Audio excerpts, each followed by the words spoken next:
నేను కాట్కోడేశ్వరం నుంచి వచ్చాను. దేవాది దేవునికి వందనాలు, ఇస్సాక్ గారికి వందనాలండి. మా అమ్మగారు గత ఒక 10 సంవత్సరాలుగా ఇంటి గురించి చాలా వేదన పడ్డారండి. ఎలాగంటే వర్షం వస్తే ఇల్లు సగం మునిగిపోయేదన్నమాట. ఆవిడ ఎంతో వేదన పడ్డారు. నేను బ్రతికుండగా కట్టుకోగలనని ఆవిడ ఎంతో ఏడ్చారండి. మేము ఫస్ట్ ఇస్సాక్ గారి దగ్గరికి వెళ్ళినప్పుడు ఇంటి గురించి అడిగామండి. అయిపోద్దన్నారు.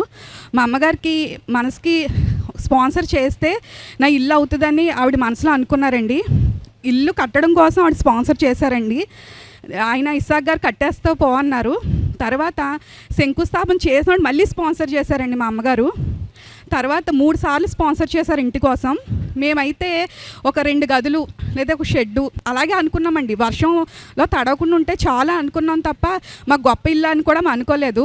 మా అమ్మగారు చాలా దీనస్థితిలో ఉన్నారండి ఇంటి విషయంలో. అటువంటి స్థితి నుంచి దేవాతి దేవుడు మాకు 36 లక్షలు విలువైన ఇల్లు ఇచ్చారండి.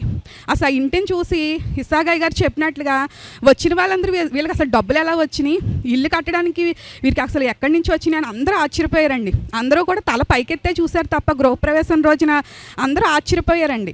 ఈ చిన్ని సాక్ష్యాన్ని దేవుడు దీవించును గాక.